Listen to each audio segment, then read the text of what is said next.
Bonjour à tous. Bonjour. Nous sommes donc en live pour un nouvel épisode de Robert Spotlight. Je suis juste en train de regarder un petit souci technique parce qu'a priori, ça ne s'est pas lancé sur LinkedIn. Hop.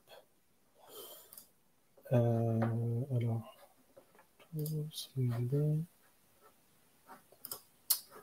Mince.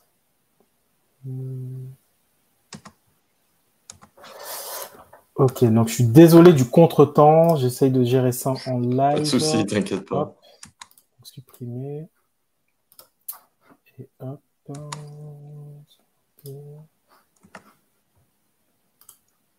Vous êtes en direct, donc c'est bon.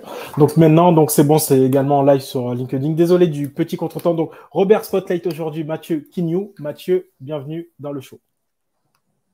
Merci Robert, merci pour l'invitation. C'est un plaisir d'être avec toi pour discuter des NFT avec une perspective IP. Parfait. Donc, comme tu dis, le sujet du jour, c'est propriété intellectuelle et NFT. Mais avant toute chose, donc tu es maître de conférence, avocat, tu es également auteur. Peux-tu te présenter pour les personnes qui ne te connaissent pas, Mathieu? Ah oui, donc je suis maître de conférence, comme tu l'as dit, en sciences de l'information et de la communication. Donc, il y a une discipline entre les sciences humaines et sociales et l'informatique. Et donc, je suis au laboratoire Paragraphe de l'Université Paris 8, où je travaille essentiellement sur des questions liées à l'intermédiation, à la médiation culturelle. Je travaille beaucoup en ce moment sur la thématique des dégènes, donc une nouvelle forme de culture autour des NFT du Web3, et aussi sur les usages de la blockchain et l'éthique de l'IA. Donc ça, c'est vraiment mes principales thématiques. Et à côté de ça, donc j'ai une activité aussi d'avocat, donc très axée aussi sur blockchain et IA. Et tout particulièrement donc sur les NFT parce que j'ai fait moi un doctorat en propriété intellectuelle et je m'intéresse à la blockchain depuis un certain nombre d'années, notamment sous l'angle droit financier. Donc ça croise assez bien ce que j'ai l'habitude de faire. Donc voilà un petit peu ce que je fais. D'accord, parfait. Qu'est-ce qui t'a intéressé dans le monde blockchain? C'est une bonne question. Je pense que ce qui m'a le plus plu, c'est moi j'ai vraiment fait le pas blockchain professionnellement au moment des smart contracts. Parce que je me suis dit, tiens, c'est intéressant de pouvoir programmer sur une monnaie, pouvoir faire des levées de fonds qui sont automatisées, limiter un petit peu les intermédiaires et limiter aussi la question de la confiance, c'est-à-dire plus basé sur la confiance, mais sur des logiques de preuve, en fait. C'est-à-dire que voilà, même si on n'est que deux personnes, on a la possibilité de faire une interaction numérique, transférer de la valeur sans avoir à passer par une personne qui va valider ça ou une plateforme qui gère ça, que ce soit une banque ou un GAFA, et se dire que bon, bah, voilà, on peut réaliser ça directement et c'est automatique et on peut le vérifier sur un registre. Et c'est ça qui m'a le plus intéressé, qui m'intéresse d'ailleurs toujours le plus. Voilà. D'accord. Et ça, du coup, toi, tu as commencé à. Donc là, le côté smart contract, tout ça, c'est quelle date? C'est quelle année? Ouf, ça fait un moment là maintenant, je ne sais plus trop, hein. Mais Je comme ça, m'y tu intéresse dirais depuis un peu depuis que ça 2017. existe à peu près, voilà, à peu près depuis que ça existe. D'accord, ok. Ok, parfait. Et du coup, tu es également conférencier parce que tu as été invité dans des colloques online.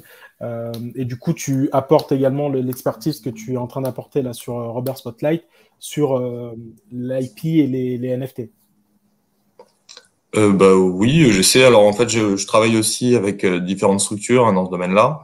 J'ai monté un outil avec différents associés, notamment Julien Béranger, sur donc une structure qui s'appelle Atto, qui propose en fait de créer des conditions générales de vente, donc des licences Ok. d'utilisation et de transmission en fait de propriété intellectuelle, qui sont injectées en fait dans les NFT, donc injectées au même titre que l'image, hein, par exemple. Donc c'est sur IPFS, donc c'est vraiment intégré sur un lien externe et ça permet vraiment d'avoir de configurer l'actif. Parce que si on vend un NFT sec, sans condition générale de vente, en réalité, il n'y a pas vraiment d'opération. Tout ça est complètement annulable, au sens juridique du terme, hein, j'entends, hein, pas au niveau technique, mais au niveau juridique. Et donc, il fallait trouver un moyen de garantir quand même une certaine sécurité juridique autour de ces opérations. Et donc, on s'est vraiment intéressé à ça. et je suis assez content du résultat qu'on a obtenu sur ça, quoi. La plateforme, c'est Atto. Comment tu le... Atto.work. Atto.work. ato.work, c'est ça? Ouais, je vais te mettre le lien si tu veux. Ok, dans le chat. Je mets dans le chat privé. Yes, oui. Ok, voilà. Nickel. Et du coup, moi, entre-temps, hop. Donc, on a différents outils. On a, par exemple, un créateur de CGV. Donc, c'est un minter de NFT, c'est-à-dire qu'on crée le smart contract au niveau technique. L'utilisateur, en plus, l'utilise à partir de son propre wallet, sa propre clé publique. Donc, c'est vraiment lui l'émetteur. Et il va paramétrer, en fait, les conditions qu'il veut sur la licence en disant, bah voilà, je souhaite que ce soit un droit exclusif, que ça dure pendant telle période, intégrer tel ou tel droit, par exemple, le droit de reproduction, représentation sur Twitter, sur un métavers, du merchandising, etc. Il clique et ça lui génère son NFT avec à la fois l'image, la description, des conditions générales de vente qui sont sous forme de PDF qui est sur IPFS et des métadonnées qui vont détailler de manière un peu, quand même un peu synthétique et opérationnelle pour une machine, dans les métadonnées, ces informations de licence. Et donc, ça permet ensuite de les scanner pour vérifier justement si les droits associés permettent de faire tel ou tel usage sur une plateforme tierce. Par exemple, imaginons une plateforme qui fait de la vente d'habits avec des images qui sont des PFP sous forme de NFT.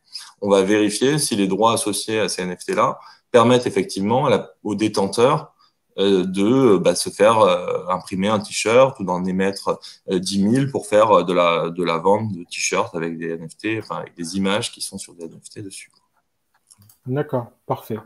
Je suis en train de regarder là le site, je vais l'afficher d'ici 2 secondes. Alors, partage écran, fenêtre.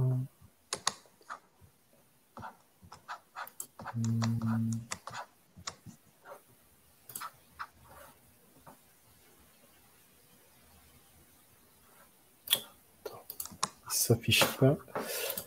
Attends, je te demande juste 2 secondes.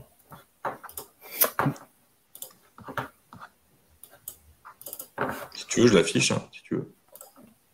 Là, je vois le lien. Ok. Alors, si tu veux, je te fais une démo. Hein. Hop. Donc ça, c'est le site. Donc c'est atto.works. Donc il y a une big headline. Did you know that a vast majority of NFT sales are legally cancelable? Donc l'idée, c'est de dire que là, aujourd'hui, dans la manière dont c'est... Est-ce que tu peux détailler? Je ne vais pas essayer d'interpréter. Est-ce que tu peux détailler ce que ça sous-entend? Alors, bon, ça, c'est une manière de dire que, voilà, effectivement, c'est pas parce qu'on crée un smart contract et qu'on associe au smart contract une image qu'on a réellement transféré un actif ou transféré de la propriété intellectuelle ou que le détenteur du NFT, le holder, va avoir la possibilité même de le présenter sur Twitter. On a déjà vu un peu ce cas-là, en fait, avec les CryptoPunks. Je ne sais pas si tu te souviens de ce qui s'est passé avec les CryptoPunks. Tu as eu tout un débat entre les détenteurs de CryptoPunks et les mecs qui avaient créé ça au départ. Et initialement, ça s'est vendu, hein, mais ça n'a pas non plus généré un chiffre colossal, les CryptoPunks, en marché primaire, hein, au niveau ce qu'on n'appelait pas vraiment à l'époque le drop, mais voilà. Oui. Et par contre, sur le marché secondaire, ça coûte quand même maintenant extrêmement cher. Et le studio qui avait créé donc les CryptoPunks n'a pas réellement cédé les droits, en fait, absolument. Ils n'avaient absolument rien associé à ça. Par contre, l'usage qui en était fait par les détenteurs était proche de celui qui était fait pour les Bored Apes, où là, il y avait eu un transfert global de propriété intellectuelle, même s'il n'a pas été fait dans les règles de l'art. Eux considéraient qu'ils l'avaient transféré. Donc, à partir de là, ils n'allaient pas agir en justice ou contester les droits associés. Par contre, pour les CryptoPunks, il y a eu un vrai enjeu sur ça, par exemple pour les exploitations que eux pouvaient faire en direct en tant que studio, par exemple pour faire un jeu vidéo ou pour réémettre des NFT identiques sur une autre chaîne, des choses comme ça. Et donc, les personnes de Bored Apes, qui, je pense, avaient été un peu inquiètes aussi pour leur propre modèle économique et qui, eux, avaient généré beaucoup d'argent sur le marché primaire, aussi secondaire, ont racheté en fait la propriété intellectuelle des CryptoPunks au studio en fait de CryptoPunk. Et du coup, ils l'ont ils l'ont attribué pour la première fois, du coup, aux détenteurs de NFT, un peu comme ils l'avaient fait pour leur propre NFT à eux, pour un petit peu aligner on va dire les usages et les possibles de ces deux grandes collections NFT. D'accord, ok. Donc, d'où l'idée de c'est annulable, hein, quoi. C'est-à-dire que potentiellement, s'il n'y a pas de droit qui est associé au NFT, l'acquéreur du NFT peut dire, écoutez, en fait, vous m'avez rien vendu. Vous m'avez vendu un jeton, mais qui donne aucun droit et qui est vide. Donc, il n'y a pas d'objet à cette opération-là et on peut l'annuler. Enfin, c'est ça l'idée sous-jacente. Donc, annuler, c'est quoi que tu parles? Tu parles de la vente? On peut annuler la vente, c'est Absolument. ça? D'accord. Ouais, annuler la vente. Ok. Donc, c'est en Juridiquement fait, parlant, hein. oui. Donc, l'impact, il est pas, enfin, il est assez important. Oui, oui, assez important. Et du coup, je vais juste revenir un petit peu sur ce que tu as dit. Est-ce qu'il y a d'autres choses que tu veux dire, en fait, au niveau de la plateforme? Euh, Écoute, c'est une plateforme en on a largé. Web3. Nous, on a commencé par donner l'accès gratuit du coup pour les artistes, pour que les artistes aient la possibilité de minter gratuitement leur NFT. Là, aujourd'hui, ça coûte pas grand-chose. C'est de l'ordre de 40 matiques, donc quelques euros ou centimes pour minter des NFT sur la plateforme en intégrant justement tout ce qui va bien au niveau technique et aussi au niveau légal. On a aussi un système d'API en fait qu'on branche sur des plateformes qui ont déjà, qui sont des marketplaces. Donc ça, on commence aussi à le faire sous forme de marque blanche API. Et on a le scanner là, qui est en train d'être fini, là, qui est plus ou moins fini. On fait des ajustements. Voilà. Et donc, on essaie d'avoir une petite suite logicielle pour permettre un peu à l'écosystème d'avoir aussi des bases saines au niveau légal, quoi. Voilà, c'est ça aussi l'objectif. C'est permettre à tout ce marché qui émerge avec beaucoup de créativité, d'avoir aussi, on va dire, une base juridique qui est en phase avec les besoins et qui rentre vraiment quand même dans la légalité, qui va éviter aux personnes de se voir requalifier en jetons instruments financiers ou se dire que finalement, là, c'est une ICO avec plus de 150 jetons. S'assurer aussi qu'il y a bien les droits qui sont transmis et que tout le monde comprend bien ce qu'il vend et ce qu'il achète. Et voilà. Il y a énormément de choses sur lesquelles je vais revenir. Donc, j'ai essayé de le faire. Donc, j'ai pris des notes et je vais essayer de le faire étape par étape. Donc, au niveau de la plateforme, Atto.work, donc ça a Mint, il y a un API, il y a un scanner. Si j'essaye de le retraduire avec mes mots, donc Mint, c'est tout simplement en fait, donc ça donne une interface pour en fait un artiste ou en tous les cas une personne qui veut inscrire un token sur la blockchain. Donc ça, je pense que c'est assez, ça parle tout seul. API, j'imagine que c'est on vient avec un CSV ou enfin une liste un peu plus robuste. Ensuite, on utilise votre outil, mais en fait, on ne l'adresse pas en fait avec une interface web, mais on l'adresse directement au niveau plus ou moins des API pour passer les ordres. C'est bien ça? En fait, concrètement, c'est pour des utilisations externes, c'est-à-dire qu'on va implémenter l'API sur une plateforme tierce qui a un minter ou qui n'a pas de minter. Donc, soit on met le minter plus le système pour créer les CGV paramétrables, soit on met juste l'API avec les CGV paramétrables. Et voilà, c'est un système d'API, comme il y en a beaucoup sur différents sites web. Par exemple, D'accord. c'est très très Ok. fréquent. Par exemple, sur WordPress, c'est principalement des API qui sont utilisées. On Ok. rajoute Après, une sorte de brique techno extérieure dans un site préexistant, par exemple. ok. Et après, bon, j'imagine que c'est un fonctionnement qui, enfin, en termes de coût, c'est un principe de licence, soit en licence ou coût d'utilisation. C'est un classique Exactement, ouais, quoi, c'est en une termes d'API. licence. Ok. Ouais, ouais, Ok. Et tout à après, fait. sur la partie scanner, Ouais. c'est utiliser en fait le scanner pour aller lire des CGV pour avoir comme une sorte de vue synthétique de ce que ça permet, c'est ça? C'est ça. C'est-à-dire que bon, la vue synthétique, elle est déjà inscrite Metadata. dans les métadonnées en fait du NFT. Mais c'est pour lire ces éléments synthétiques. Par exemple, licence exclusive, droit de l'intégrer sur Twitter ou sur différents métavers. Ça va vérifier ça. Par exemple, on est sur un métavers. Le métavers veut s'assurer qu'il y a bien des droits attachés à ça et que la personne a bien le droit de l'utiliser sur un D'accord. métavers. hop, ça appelle cette information, elle y est pas, ça dit oui, ça dit non. Et ça va aussi vérifier si l'émetteur est légitime en fait pour émettre ce NFT. C'est-à-dire, est-ce que ça a été fait par une maison de vente aux enchères, par un professionnel du droit? Est-ce que la personne est par exemple dans un organisme de gestion collective, une société d'auteurs avec un numéro et on sait que c'est bien lui? Voilà, ça permet de vérifier ça pour s'assurer finalement de l'origine du NFT et être sûr que la personne est bien légitime à l'avoir créé et s'assurer qu'il y a bien les bons droits pour l'usage qui est souhaité sur la plateforme. Ok, En sortie. parfait. C'est C'est vraiment vraiment un rôle l'approche de aval. vérification finalement. Oui. Ouais. Ok, parfait. Bon, c'est très clair. Ensuite, sur la partie, donc tu as pris CryptoPunk comme exemple. Tu as également parlé de Bored Ape.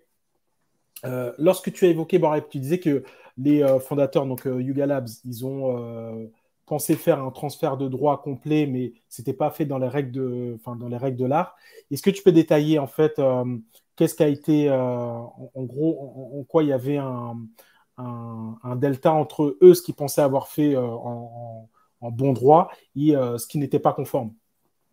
Alors, pour CryptoPunk, en tout cas, il n'y a rien qui a été fait. Du coup, il n'y avait rien. Pour Bored Ok. Ape, c'est un peu différent. Eux, ils ont écrit 2 lignes. Ils ont dit, voilà, on attribue tous les droits de propriété intellectuelle, tous les Mais ça, usages c'était sur leur site. euh, sur leur site. Bon, alors, pour faire donc déjà, pour qu'une cession de droits de propriété intellectuelle soit valide, hein, en tout cas en droit français, et puis globalement, hein, pour tous les pays qui sont membres de la Convention de Berne, donc quand même plus de à peu près 190 États, il faut quand même un minimum de précision sur les droits qui sont cédés et sur la durée. Donc, il faut dire, bah voilà, par exemple, c'est 70 ans jusqu'à 70 ans après la mort de l'artiste. Il faut aussi délimiter ça dans l'espace, donc dire, voilà, c'est pour le monde entier, ou c'est pour les États-Unis, la France, etc. Et il faut aussi détailler le type de droits de propriété intellectuelle qui sont cédés. On ne peut pas mettre tous les droits de propriété intellectuelle en disant, bah voilà, c'est tout. Il faut avoir un niveau de précision suffisant pour que ce soit opposable. Sinon, la personne va dire, bah, écoutez, oui, j'ai mis tout, mais en fait, j'avais pas anticipé qu'il y aurait des métavers demain, et donc à l'époque, bah, il n'y avait pas ça, donc c'est pas très clair, on ne sait pas trop. C'est pour ça que le code de la propriété intellectuelle impose en fait un descriptif par support, par usage. Voilà. Et généralement, on va dire, bah voilà, tout support existant et futur. Il y a des formules comme ça pour aller un petit peu au-delà de l'existant, mais pour ce qui est existant, on va détailler en fait support par support pour que ce soit vraiment valide et opposable. Après, bon, il y a une réalité, c'est que les personnes de Yuga Labs vont pas attaquer en justice leurs détenteurs de NFT.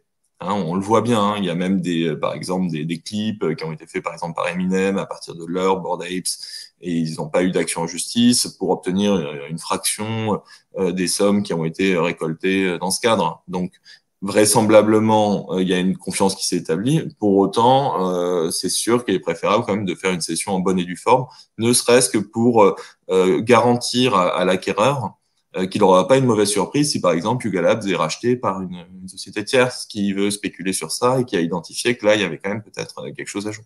Voilà.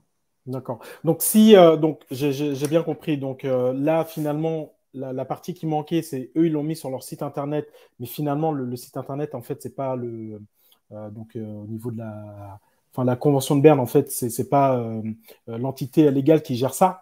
On va dire juridiquement, en fait, est-ce que ces mots étaient est-ce que c'est le fait que c'était trop vague ou est-ce que c'est le fait que ça n'a pas été déposé vis-à-vis d'une institution euh, euh, comment dire ça, une institution comme l'INPI en France? Est-ce que c'était vraiment ça ou est-ce que c'était Alors, c'est une bonne question. Alors, en France, il n'y a pas besoin, par exemple, de déposer.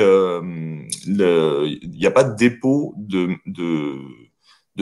droits d'auteur à l'INPI. C'est-à-dire qu'on va avoir des dépôts de marque, on va avoir des dépôts de brevets, mais pour ce qui relève des droits d'auteur, on est vraiment sur quelque chose qui est, c'est le simple fait de divulguer en fait l'œuvre qui va attribuer des droits en termes de propriété intellectuelle. Et c'est absolument pas en fait le dépôt. Alors il y a ce qu'on appelle les enveloppes solo, qui est un moyen de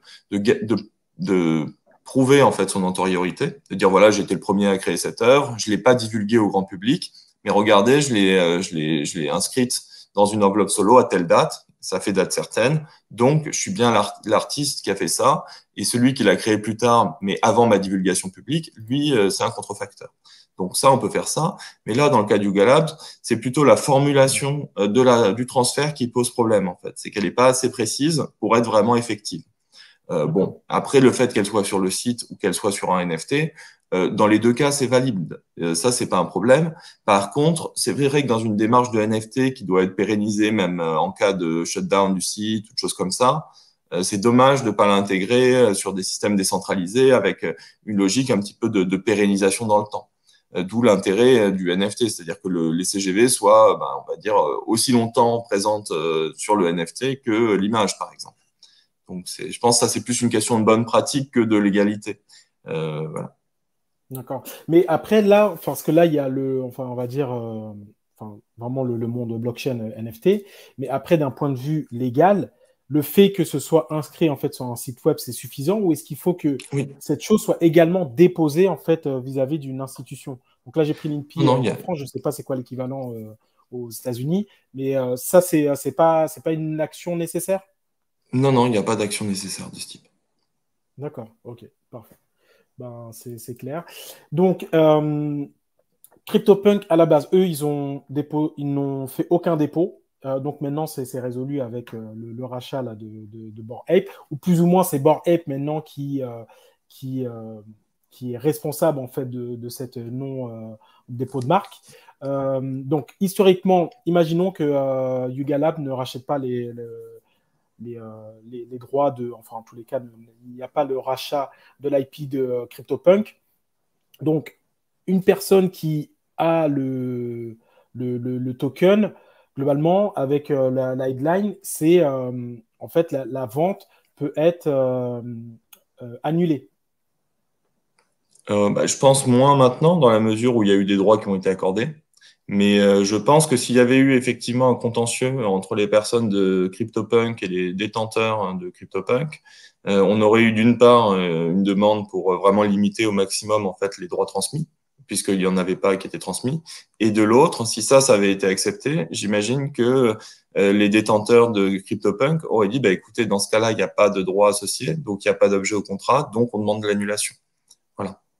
Donc oui. Alors après, moi, je suis pas devin et je suis pas juge non plus. Et il y a quand même aussi un aléa judiciaire. C'est difficile d'anticiper ce qui va être décidé par des juges sur des phénomènes un peu nouveaux comme cela. Mais on peut imaginer qu'ils auraient effectivement reconnu qu'il n'y avait pas de droit transféré et peut-être qu'ils auraient aussi reconnu que de fait la vente était annulable pour absence d'objet. Et donc il y aurait un remboursement peut-être à faire pour les différents acquéreurs successifs des NFT. Et s'ils n'avaient pas été identifiés, ils auraient peut-être pu appeler en garantie le studio de CryptoPunk et ça les aurait certainement mis en faillite, hein, de toute évidence. Okay. Parce que les sommes qui auraient été réclamées auraient été bien supérieures, à mon avis, à leur trésorerie. Ok, d'accord. Parce que du coup, la somme qui a été réclamée, c'est la valorisation actuelle ou c'est la valorisation au moment de la vente initiale?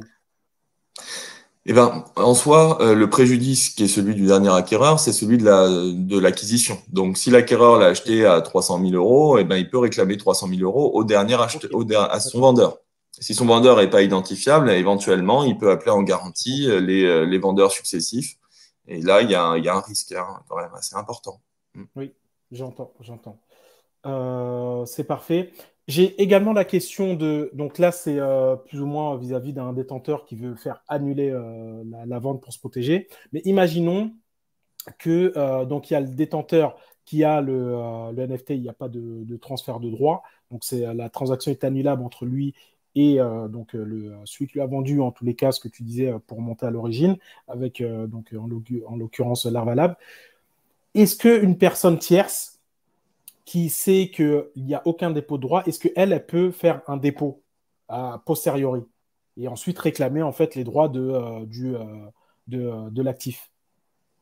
Donc on part du principe qu'il n'y a pas de dépôt. Il n'y a pas de dépôt. Il n'y a pas de dépôt en matière de droit d'auteur. C'est un droit qui est attaché, on va dire, par principe à l'auteur. C'est-à-dire que celui qui va divulguer l'œuvre est présumé en fait auteur et va avoir tous les droits associés à cette œuvre. Ok. Après, il peut y avoir une personne qui dit bah non, c'est pas lui, c'est moi l'auteur, qui va le prouver avec une enveloppe solo ou une antériorité de divulgation. Et dans ce cas-là, ce sera lui qui sera considéré comme l'auteur. Et si il arrive à effectivement le prouver, à convaincre, etc. Mais voilà. Donc non, non, il n'y a pas de dépôt et un tiers qui souhaiterait déposer par-dessus, par exemple, en fait, il n'aurait pas de moyen de déposer. Peut-être en dessin et modèle, mais ça s'y prête assez peu. Et de toute façon, ce serait s'appuyer sur une œuvre existante. Le déposer sous forme de logo dans une marque, il faudrait quand même l'accord de l'auteur de l'œuvre. Donc, ça me paraît délicat. Après, pour le nom, par exemple, Bored Apes, je sais pas, ou CryptoPunk, peut-être qu'il a déjà été déposé comme marque, mais là, on parle de nom, c'est encore quelque chose d'autre. Pour les marques D'accord. verbales, en tout cas. Donc, Ok. bon. Donc, ok. Donc sur l'IP, il y a le côté artwork, le côté design, le côté nom. Il y a, en fait, je vais le formuler autrement. Quels sont les éléments que en fait un, un artiste peut protéger et doit protéger? Oh, l'artiste, c'est surtout en fait au niveau de la transmission des droits que c'est important. Parce que lui, en fait, il est protégé par principe, l'artiste. Voilà. Après, à lui de faire attention aux droits qu'il cède. C'est-à-dire que peut-être qu'un artiste va pas vouloir céder tous ses droits à un acquéreur de NFT. Donc, c'est bien qu'il fasse attention à pas mettre n'importe quel CGV dedans, n'importe quelle licence en fait de droit. Voilà. C'est bien aussi qu'ils fassent très attention en utilisant des plateformes où il y a des conditions générales de plateforme. Par exemple, OpenSea, qui est pas très clair à ce niveau-là, qui va se garantir, lui, en tant que plateforme, mais qui va absolument donner aucune garantie aux auteurs et qui peuvent, eux, être attaqués par les acquéreurs et qui vont se faire éventuellement déposséder d'un certain nombre de droits sans en avoir complètement conscience. Ça, c'est plus délicat. Mais au D'accord. niveau de la protection de l'actif, elle leur est attribuée par principe. Voilà. Eux, il faut plus qu'ils fassent attention en tant qu'auteur, en tant qu'artiste, à pas réutiliser des œuvres de tiers. C'est-à-dire que un artiste qui ferait par exemple du pop art ou qui réutiliserait des œuvres préexistantes, par exemple, je sais pas, des œuvres couvertes par le droit d'auteur, donc en principe, en tout cas pour le droit français, qui a été créé avant, enfin, il y a moins de 70 ans après la mort de l'artiste. Là, il est délicat en fait de créer un NFT à partir de ça en modifiant juste quelques petits éléments parce qu'il y a une question déjà de droit moral, donc toutes les questions du droit d'adaptation qui n'est pas automatiquement attribué et de droit patrimonial où il faut quand même demander à l'artiste la possibilité d'adapter son œuvre et de lui donner aussi une compensation financière à ce niveau-là. Donc ça, c'est assez important à prendre en compte. Et c'est valable aussi pour les œuvres architecturales. Par exemple, je pense par exemple aux lumières de la Tour Eiffel. Elles sont protégées par le droit d'auteur. La Tour Eiffel ne l'est plus, mais les lumières associées le sont. Au niveau du Louvre, la pyramide l'est. Le reste du bâtiment, enfin l'extérieur, ne l'est plus. On a ce type de choses-là. Par exemple, Notre-Dame, aujourd'hui, à l'extérieur, ça ne l'est pas. Mais quand on va avoir les modifications faites au niveau de la réfection de Notre-Dame, toute cette partie-là risque d'être couverte par le droit d'auteur et il faudra demander l'accord des architectes, voilà, qui sont considérés comme les auteurs. Voilà. Ça, c'est aussi des choses à prendre en compte quand on va créer son NFT et le mettre en vente en tant qu'artiste. Ok. Parfait. Parfait. C'est assez clair.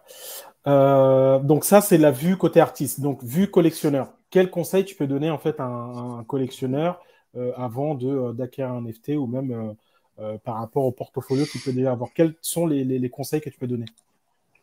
Alors, je pense que les deux points les plus importants, c'est déjà s'assurer de la légitimité de l'émetteur.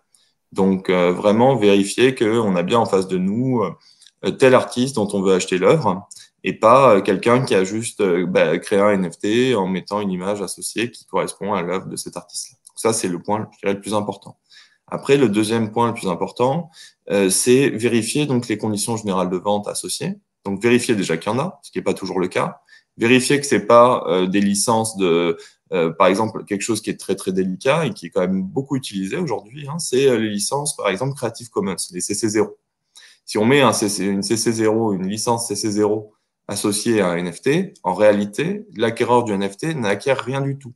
Les droits qui sont associés donc à l'image ont été attribués à tout le monde et pas simplement aux détenteurs. Donc ça, c'est très Oh, délicat. ok. Donc, ça sert à rien, en fait, le NFT. Dans ce cas-là, il n'y a pas besoin de NFT. C'est juste un petit gadget. On ne sait pas trop à quoi il sert, quoi. Ça, c'est un point. Il faut aussi voir finalement les droits qu'on souhaite avoir. Par exemple, une personne qui achèterait un NFT pour le mettre dans sa galerie dans un métavers, elle doit s'assurer qu'elle a la possibilité, avec le NFT, qu'on lui a cédé les droits, ou au moins à titre non exclusif, d'exposer cette image dans le métavers. Ça, c'est aussi un point assez important. Il faut aussi vérifier qu'on n'est pas sur un actif financier, voilà, qu'on n'est pas sur un security token. Donc, sur ça, il faut éviter, par exemple, d'être sur des NFT où il y a du stacking associé, d'être sur des NFT qui vont avoir des rendements garantis avec toute une publicité qui est autour de ça. Ça, il faut s'en méfier un petit peu. Et aussi, bon, un autre point qui est peut-être un peu moins légal, mais c'est regarder aussi le nombre de copies du NFT. C'est-à-dire que si c'est un 1 sur 1, ça aura une valeur supérieure à un 1 sur 1000. Et si on est sur un 1 sur 1000, il y a quand même un enjeu aussi en matière de droits financiers, enfin de droits financiers relatifs, hein, puisqu'on est sur des jetons qui sont, dans ce cas-là, a priori, hein, des jetons utilitaires, donc qui rentrent dans le cadre de la loi Pacte et qui doivent être émis normalement selon les mêmes modalités qu'une ICO, donc une Initial Coin Offering, une levée de fonds en fait en crypto. Donc ça, il faut faire un petit peu, être un peu vigilant à tout ça. Et bientôt, il y aura les enjeux fiscaux qui seront peut-être aussi éclaircis. C'est pas encore le cas. Et là, il faudra s'intéresser aussi précisément aux sous-jacents dans une démarche aussi de plus-value éventuelle réalisée autour de l'actif. Ok. Et Tu as fait de le... bien. Ok, merci. Excuse-moi, vas-y. Là... Non, non, non, il n'y a pas de souci. En fait, tu as fait vraiment l'éventail complet des choses sur lesquelles il faut faire attention. Je vais revenir sur certaines choses. Donc, licence CCO. Donc, ça, on le vérifie. Comment on le vérifie, en fait donc, ça, c'est inscrit, en fait, soit en bas de page, soit sur une page CGV, en fait, d'un projet. Et donc, c'est inscrit enfin, en termes juridiques, il y a bien inscrit Creative Commons. Comment, en fait, Alors, quelqu'un le détecte rapidement? c'est délicat. Parfois, c'est inscrit. C'est-à-dire que, bon, sur OpenSea, généralement, il y a pas mal de gens qui procèdent comme ça, hein. Ils vont mettre dans la description, quand ils vont minter leur NFT sur OpenSea, par exemple, licence CCO. Ils vont rien mettre ils vont pas mettre de PDF, ils vont mettre juste ça. Là, si on voit ça, D'accord. on fuit, en fait, hein. Enfin, à part si on veut, on va dire, faire un don à l'artiste. Pourquoi pas, hein. On peut faire un cadeau à l'artiste et dire, voilà, il a donné ça à tout le monde, c'est très généreux de sa part. Moi, je suis un mécène, je vais faire une contribution, acheter son NFT qui vaut rien. Enfin, qui vaut rien en termes de droits associés, hein. Il peut avoir une valeur de collectible éventuelle, hein, ça se discute. Mais en tout cas, il vaut rien en termes de droits. Et faire un don. Bon, mais ça, on peut le vérifier généralement dans la page de description OpenSea. Après, parfois, hein, il existe aussi, ça peut être précisé ailleurs. Donc ça, c'est plus délicat. On pense avoir acheté vraiment un actif. Et en réalité, l'artiste l'a déjà mis en licence CC0 avant, en fait, hein, sur un autre site. Ça, c'est problématique.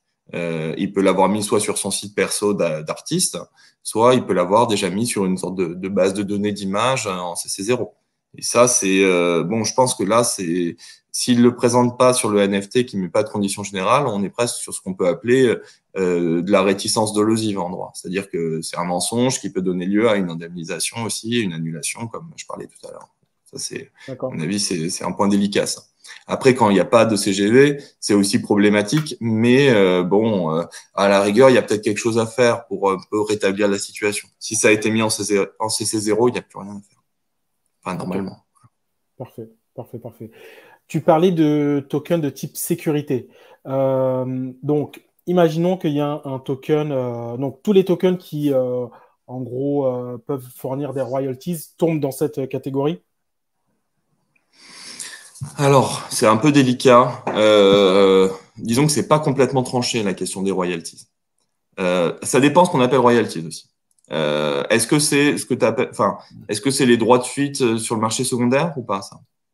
Ça peut être ça, ça peut être, oui, ça peut être, par exemple, dans World of Wayne. Je sais qu'il y a un Ouais. token particulier, je m'en souviens plus c'est quel nom, mais je crois qu'il y a juste 5 tokens dans l'ensemble de la collection, et ces 5 tokens, en gros, ils ont un pourcentage des ventes secondaires. Donc là, pour moi, enfin, on parle de royalties sur les ventes secondaires. Donc, limitons la question en fait royalties sur les ventes secondaires. Est-ce que ça, c'est considéré token de type sécurité? Alors, ça dépend ce qu'on entend par là. C'est-à-dire que, par exemple, je ne sais pas, sur un NFT, on est l'acquéreur. Enfin, l'émetteur du NFT dit, bah voilà, sur le marché secondaire, je vais avoir 10% sur les reventes successives. Ça, c'est un droit de suite contractuel. C'est pas du security, a priori, hein. On n'est pas du tout sur de l'instrument financier. On est sur quelque chose qui s'inscrit dans la lignée des droits de suite légaux, qui sont quelque chose qui est obligatoire, par exemple, en France. Quand on est, par exemple, une maison de vente, qu'on vend une œuvre d'un artiste, on doit lui rétribuer des droits de suite légaux qui sont fixés sur le prix de vente. Donc ça, c'est quelque chose qui s'inscrit dans cette continuité-là. Donc il n'y a pas de souci. Par contre, imaginons un cas, comme tu le présentais, où il y a par exemple 5 NFT dont les détenteurs vont obtenir des droits sur la revente des autres NFT, simplement parce qu'ils détiennent cet actif-là, c'est plus problématique. Surtout si ce n'est pas des NFT qui sont détenus par les auteurs et qui sont, on va dire, ouais, c'est ça. Après, si c'est des NFT d'auteurs, c'est peut-être discutable. Mais si c'est des NFT qui ont été vendus, là, on est quand même sur des choses qui relèvent peut-être de l'instrument financier. C'est discutable. En tout cas, bon, vraisemblablement de l'intermédiation des biens divers au niveau de l'émission et potentiellement, voilà. Alors, je ne te vois plus. Oui, moi non plus, ça a coupé, ça a frisé ta webcam. Donc Voilà. je t'entends en voix de robot pour l'instant, donc j'espère Ah, que ça va désolé. se stabiliser. Euh, mais oui, et donc du coup, la question suivante que je veux te poser, c'est quoi du coup un token de type sécurité, du point de vue légal?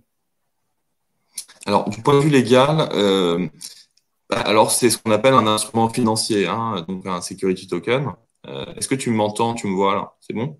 Oui, Ok.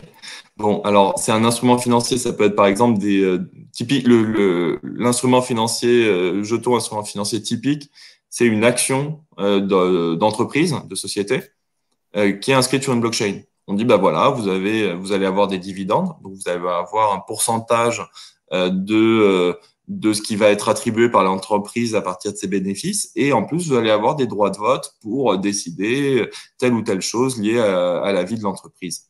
Ça, on est sur vraiment l'instrument financier par excellence. Après, on a ce qu'on appelle aussi les obligations. Il y a différents types d'éléments comme ça qui peuvent être vécus comme des instruments financiers, déjà au sens du droit français. Ensuite, on a donc il y a une proposition de règlement au niveau européen qui s'appelle MiCA.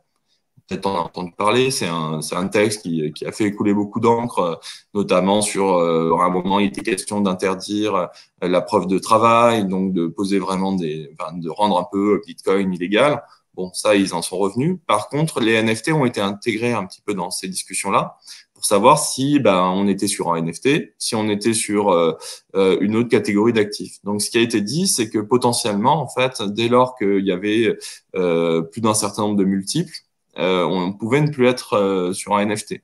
Et il était aussi question de dire, bah voilà, alors MiCA ne concerne pas les instruments financiers, concerne un peu la catégorie intermédiaire, les jetons d'usage. Mais ça permet de voir un petit peu les limites de ce qui passe sur un instrument financier. C'est-à-dire que dès lors qu'on est, par exemple, sur quelque chose qui va répliquer une obligation, dès lors qu'il va y avoir du stacking, donc un modèle avec on va dire, une sorte de rendement si on détient longtemps un token, hein, que ce soit un jeton utilitaire ou un NFT, ou peu importe le calibrage, le standard ERC20, ERC721 ou autre, si on va recevoir du rendement parce qu'on détient l'actif, là, on est vraisemblablement en fait sur de l'instrument financier. Voilà. Et la qualification d'instrument financier est différente en France et aux États-Unis. Aux États-Unis, il y a ce qu'on appelle le Howey Test, qui va permettre de vérifier un petit peu au cas par cas si on est sur un instrument financier, donc une security ou pas. Et c'est encore plus rigide aux États-Unis. Donc, on a encore plus de chances de tomber dans cette catégorie-là aux États-Unis qu'en France. Donc, faut être un peu vigilant sur ça, surtout pour l'émetteur, parce que si l'émetteur crée des securities sans en avoir conscience, potentiellement, il va avoir des problèmes du côté de la SEC aux États-Unis ou de l'AMF en France, par exemple. Ok, très bien. C'est clair. C'est très clair. Et du coup, donc en France, donc AMF, c'est un peu flou de ma compréhension. Donc, du coup, aujourd'hui, en fait, donc, le risque, il est vraiment côté émetteur, il n'est pas sur celui qui détient le token, c'est vraiment celui qui l'a émis. Est-ce qu'il y a un risque plutôt. côté celui qui est... OK, d'accord. Et du coup, est-ce qu'on peut indiquer qu'en France, avoir créé un token NFT qui produit des royalties pour les détenteurs, c'est euh, sans le qualifier d'instrument financier, c'est illégal. C'est pas illégal, hein, on peut le faire, mais on peut le faire selon un autre modèle. C'est-à-dire que quand on veut émettre des jetons instruments financiers, en tout cas en France, on peut le faire, mais on peut le faire sur un modèle qui est assez différent de celui qu'on va utiliser pour des jetons utilitaires ou des NFT. On peut le faire sur une blockchain, généralement ce sera une blockchain privée, puisqu'il faut avoir un vrai suivi en fait du détenteur. On va devoir vraiment avoir un registre qui peut être sur une blockchain privée, puisqu'il faut garder le contrôle dessus, où on va devoir savoir finalement qui a fait quelle Ok. opération, C'est une savoir le notion nom de de la personne, KYC. il y a du En gros, c'est de KYC connaître les... systématique à Ok, toutes les étapes. Il faut pouvoir avoir le contrôle sur le registre, vraiment. d'accord. Et pouvoir afficher ça aussi auprès des autorités. C'est beaucoup plus lourd à mettre en place et c'est beaucoup moins liquide aussi. Donc, je reformule la question. Donc, est-ce que, donc, sans utiliser une blockchain qui permet le côté KYC, donc imaginons on utilise Ethereum, on n'utilise pas quelque chose de plus euh, restrictif en termes d'identité, Mhm. on est d'accord que ça, c'est illégal. Si on est vraiment sur de l'instrument financier, ça me paraît très délicat, oui, de faire ça. Oui, Ok, très, d'accord. très, très délicat. Parce qu'on Ok, va perdre le contrôle en fait sur les actifs qu'on émet, et à partir de là, on ne pourra pas remplir ses obligations en termes de lutte contre le blanchiment d'argent, etc. Si c'est ok. fait sur, de toute façon, voilà, c'est le principe des blockchains publiques, c'est-à-dire que on a le contrôle au moment de l'émission, mais après, le jeton, il vit sa vie. Et ça, c'est et potentiellement de manière pseudonyme ou anonyme. Donc ça, c'est parce qu'on ne sait pas toujours qui se cache derrière telle adresse publique. On Oui. peut le savoir souvent à terme, mais pendant un laps de temps qui peut être assez important, on peut être finalement dans l'incapacité totale de dire, ben voilà, c'est telle personne qui détient ce jeton. Et voilà, donc ça, c'est très problématique. D'accord. Et du coup, tu connais des blockchains qui permettent de mettre en place ce côté KYC by design? Alors, c'est pas vrai, c'est pas que du KYC by design, c'est vraiment de la blockchain privée. C'est-à-dire que c'est plutôt des blockchains qui sont administrables. Au-delà même de la question du KYC, hein, c'est l'idée de se dire, bon, voilà, je peux bloquer, je peux savoir qui c'est. C'est plutôt des blockchains privées, quoi. Donc, il y a des personnes qui peuvent utiliser, par exemple, des versions privées d'Ethereum pour concevoir des outils comme ça. On a pas mal de choses qui ont été faites autour de ça. C'est souvent des choses qui sont construites par des banques en réseau. Elles se mettent en consortium et elles créent des outils un peu comme ça. Voilà, il y en a eu plusieurs, je pense, à ce qui a été fait par Forge, des choses comme ça. Il y a quelques acteurs, quelques grands acteurs bancaires de banques commerciales qui ont créé des choses dans cette veine-là. Et on peut imaginer aussi à terme que les monnaies numériques de banque centrale, bon, avec tous les inconvénients éventuels hein, sur la liberté individuelle qu'il peut y avoir, vont par contre vraiment faciliter l'implémentation d'instruments financiers sur monnaie numérique de banque centrale. Ce sera beaucoup plus aisé, à mon avis, de faire ça par ce biais-là. Ok, très bien. Donc là, maintenant, je vais te poser la question par rapport au ICO. Donc, tu parlais de plus de 150 jetons. Tu as également évoqué la loi Pacte. Donc, est-ce qu'on peut revenir sur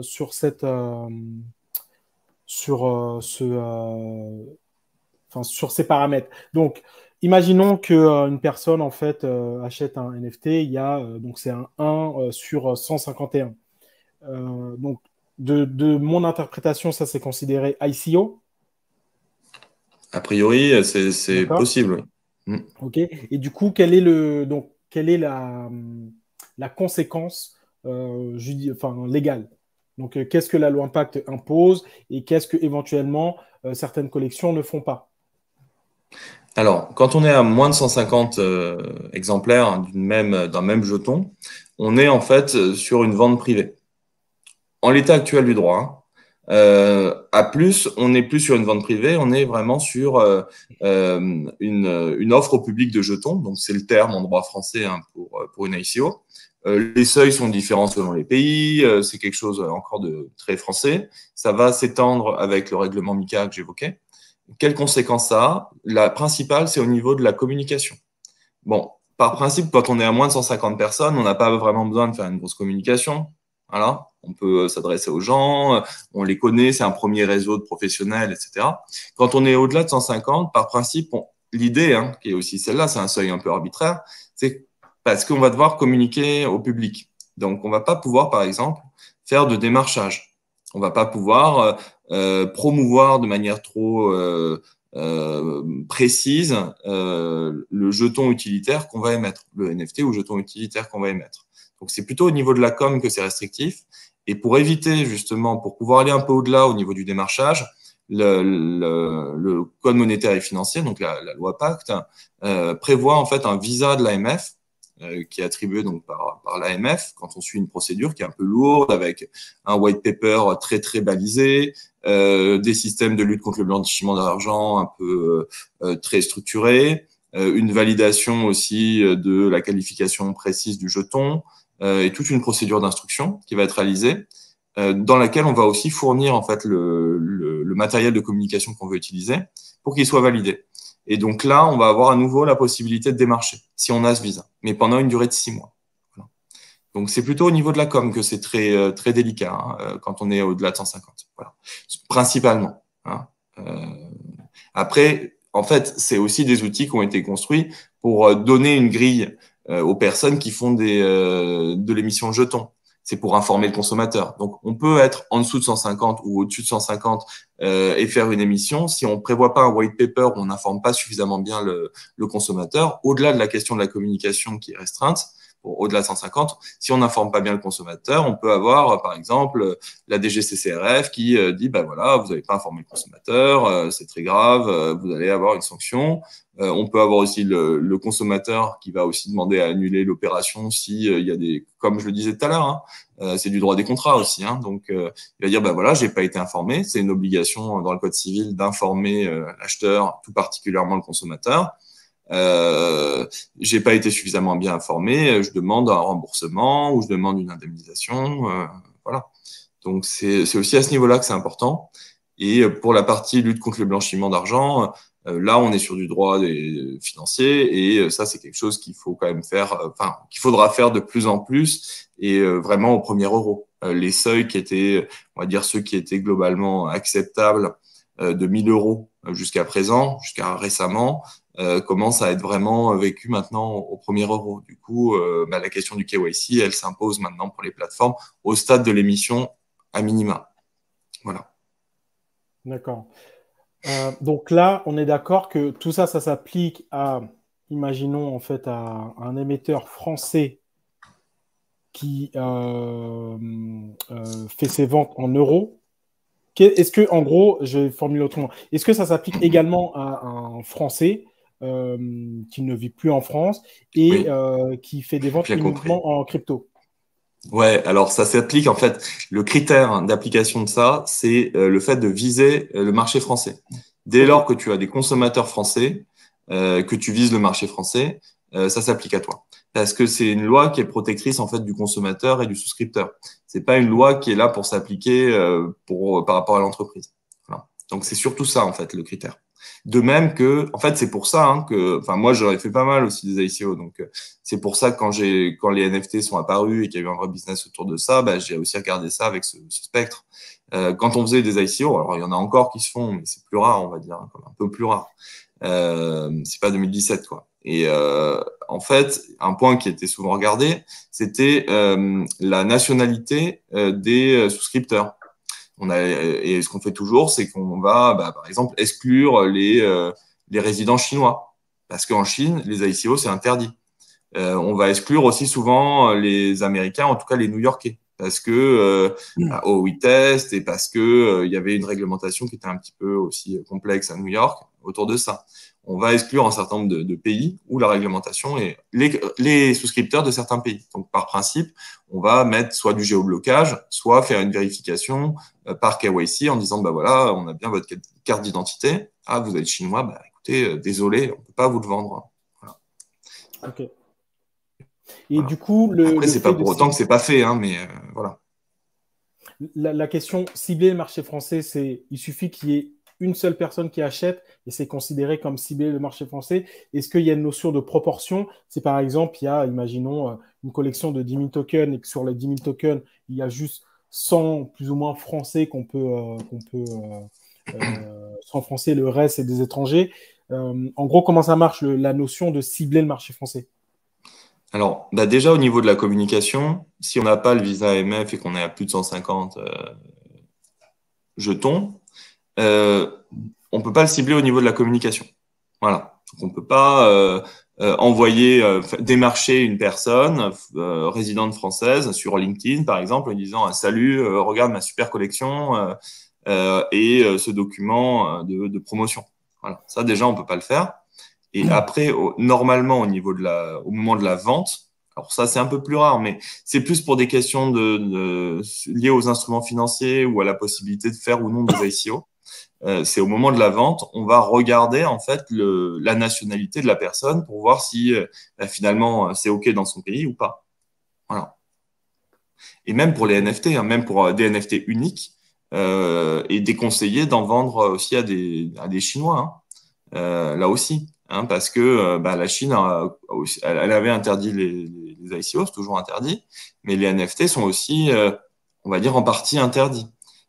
Tous les NFT qui sont pas émis par exemple, des grandes plateformes chinoises et qui sont pas en réalité présentés comme des NFT sont interdits. Et on va avoir des NFT vraisemblablement, sur le e-yuan, d'où les raisons aussi de cette interdiction. Donc ça, il faut être un peu délicat quand on réalise aussi des opérations avec des Chinois. Certains aussi vont souhaiter, alors ça c'est un peu une particularité de la Chine, c'est-à-dire qu'il va y avoir un contrat de transfert qui est réalisé, mais un contrat rédigé, quoi. Souvent, certains Chinois ne se contentent pas en fait du simple transfert du NFT par smart contract, certainement pour ces raisons-là. Après, c'est pas parce qu'on le fait de cette manière-là que c'est plus valide, hein. Donc, c'est des points qui sont assez délicats quand on est avec des pays qui sont assez protecteurs ou qui ne souhaitent pas voir le développement d'usage sur des blockchains publiques. Ok. Si je prends la perspective d'un artiste ou d'un créateur qui, dans une de ses collections ou dans plusieurs collections, il a plus de 150 jetons, quelle action il doit entreprendre aujourd'hui? Par exemple, un artiste qui aurait fait 151 jetons identiques de son œuvre, c'est ça? Et qui vend à des Français. Ouais. Ben, peut-être qu'il pourrait faire deux lots différents avec quelques variantes, par exemple. D'accord. Ou Donc ne ça pas se céder joue. exactement les mêmes droits sur les deux. Ouais, ça peut être aussi une approche. Après, ça peut être considéré peut-être aussi comme bon un peu factice, hein, donc faut que ça se justifie. Mais bon, ça peut être quelque chose à étudier. Mm. Ok. Est-ce que tu as connaissance aujourd'hui je sais pas moi, de créateurs NFT qui ont été retoqués par les instances que tu évoquais, donc que ce soit la AMF ou la DGCCRF? Est-ce que tu as connaissance déjà de cas de personnes enfin d'artistes ou de créateurs qui utilisent la techno NFT et qui ont été contactés par ces entités? Bah, les plus à risque aujourd'hui, c'est surtout, je dirais, les personnes qui utilisent des NFT pour des jeux vidéo, par exemple. Parce qu'il y a quand même beaucoup d'argent qui est fait par ce biais-là. Et il y a des loot box. Par exemple, les loot box, c'est très délicat hein, d'un point de vue droit de la consommation. Parce qu'en plus, il y a une dimension jeu de hasard, en fait. Hein. Donc ça, normalement, on doit faire un règlement de jeu concours, on doit avoir, par exemple, la possibilité de participer gratuitement, etc. Donc ça, c'est des choses assez délicates. Et on voit par exemple que Binance, depuis qu'ils ont le PSAN, ben, ils ont arrêté de proposer ça aussi au marché français. En tout cas, ils ont vraiment réduit la voilure sur ce type d'outils. Donc, je pense qu'on est quand même sur un marché émergent. Les autorités quand même essaient de ménager les nouveaux acteurs français dans le secteur. Mais à partir du moment où on va avoir bon, un peu établi tout ça de manière plus précise. Les personnes qui continueront à émettre de manière, on va dire, non conforme à ce qui est prévu après avoir eu quelques rappels à l'ordre vont avoir des problèmes, hein, c'est évident. On voit aussi, par exemple, que aussi bien Sora n'a pas eu trop de problèmes à ma connaissance pour l'instant en France, autant à l'étranger, c'est plus délicat. Je pense qu'ils sont protégés en France parce que c'est le côté aussi licorne, hein, et qu'on va pas taper sur une entreprise émergente qui fait la gloire du Web3 français. Mais à l'étranger, ils n'ont pas les mêmes problèmes à ce niveau-là. Hein. Voilà, c'est pas une licorne anglaise, hein, ou suisse. Donc, voilà. Donc, ça va venir, à mon avis, progressivement. Je dirais que les premiers problèmes qu'il y a eu concernent surtout les NFT qui ont été faits à partir d'œuvres préalables. Donc, les NFT œuvres composites ou contrefaçons, où là, il y a déjà eu des actions en justice. Voilà, que ce soit pour des sacs à main de grandes marques ou des Picasso ou des œuvres de ce type-là qui ont été un petit peu réadaptées. Et là, il commence à y avoir des actions en justice des ayants droit. Ça, c'est en termes de contentieux, surtout là que ça se joue, hein, aujourd'hui. C'est parfait. Mais ça va évoluer, hein. Je pense que voilà, il y en aura un peu dans tous les champs, vraisemblablement. Sauf si le secteur périclite ou si ça n'intéresse plus personne. Et dans ce cas-là, c'est un peu plus, voilà, il y aura moins d'action encore. Mais sauf si, voilà. Il y avait quelque chose qui se faisait aussi beaucoup au moment de la chute des cryptos par rapport aux personnes qui avaient émis des ICO.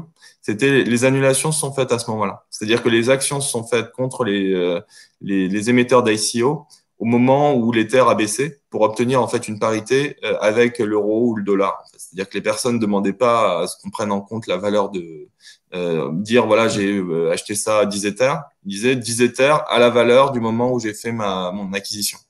Et ça, c'était un moyen pour des personnes devant des juridictions de ne pas avoir subi en fait la chute de l'Ether en revendant, en fait, en imposant la reprise d'actifs numériques. Donc, souvent, c'était des jetons RC20 qui avaient été pas vendus de manière conforme. Donc, ça, c'est un gros risque aussi pour les opérateurs.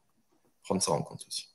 Que si les gens ont perdu beaucoup d'argent avec l'Ether, ils peuvent jouer à ça, quoi. Ok, très bien. En tous les cas, merci pour l'ensemble des informations. Je vais procéder en fait aux questions un peu qui reviennent à chaque fois en fait dans mon show. Donc la première, c'est moi ce que j'appelle Passe D. Donc en gros, Mathieu, qui aimerais-tu voir comme invité dans Robert Spotlight et quelle question aimerais-tu que je lui pose? Oula, écoute, qui est-ce que j'aimerais voir? Peut-être mon associé Julien Béranger. Et quelle question? Peut-être sa vision des usages des NFT dans 10 ans. C'est noté. Est-ce qu'il y a un sujet que tu aurais voulu aborder que je t'ai pas donné l'occasion? Ben non, moi j'ai trouvé ça très sympa et je pense qu'on a quand même couvert assez bien l'objectif, en tout cas ce que tu avais prévu comme sujet. Donc moi ça me paraît pas mal, c'est sympa. D'accord, nickel, nickel. Et du coup, je me permets de te poser la dernière question qui est, Mathieu, pour toi, c'est quoi un NFT? Pour moi c'est quoi un NFT? Pour moi c'est un actif numérique qu'on peut. Alors, un actif numérique, ouais, c'est un actif numérique dans lequel on peut intégrer un nombre colossal de droits différents et qui peut être utilisé à la fois dans le monde réel, dans le monde numérique et qui peut être transmis de pair à pair sans avoir à passer par un tiers et qui va vraiment prouver un grand nombre de choses. Voilà, D'accord, nickel. voilà ce que c'est un NFT pour moi. De la Merci rareté. pour Yes. Je vais juste afficher en fait un commentaire. Donc, c'est le commentaire d'Alexis Grand. Donc, ça vient de LinkedIn. Donc, ça, c'était au début. Hein, c'est quand on parlait, c'est quand tu disais warning, quand j'ai présenté ton site at.work. Donc, c'est à ce moment-là Ouais. que le commentaire est apparu. Donc, il dit intéressant, les NFT sont peu réglementés. De nombreuses collections ont été vendues sans apport de valeur. Des NFT vides, comme tu le dis. Donc, c'était juste Oui. pour envoyer un merci à Alexis Grand pour son engagement et son commentaire. Voilà, donc je sais pas si tu as envie de Super. rebondir dessus, mais Non, non, sinon. mais je suis, ouais, on est d'accord. Alors après, la question de l'apport de valeur, ça dépend où elle se situe. Si c'est question d'apport de droit dans le NFT ou de contrepartie, si ça a été par exemple airdrop attribué gratuitement à des détenteurs, si c'est attribué gratuitement par des détenteurs, là, on échappe en fait beaucoup à la réglementation aussi. Donc, c'est un bon moyen d'attribuer des choses sans se voir reprocher quoi que ce soit aussi. Ok, nickel. Parfait. En tous les cas, merci encore une fois, Mathieu, pour ta présence, pour l'expertise que tu as amenée. Je vais représenter ta plateforme, hop, atto.works. Donc, pour toute personne qui a besoin de créer des conditions générales de vente, configurer ses actifs dans une plateforme qui vous permet de minter vos CGV. Donc, il y a une partie mint, API et aussi vérification. Donc, en toute transparence également, j'ai jamais testé à la plateforme, donc je ne sais pas comment elle marche, est-ce qu'elle est performante, etc. Moi, je fais juste l'écho de ce que indiquait Mathieu. Mais voilà, donc c'est tout pour moi. Ouais, super. Merci pour l'invitation. Très bien.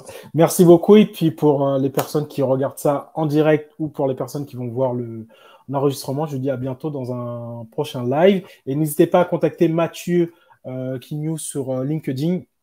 J'imagine que c'est là qu'on peut plus te contacter si vous avez Ouais, bien des sûr. questions concernant les NFT et les copyrights. Voilà. Super.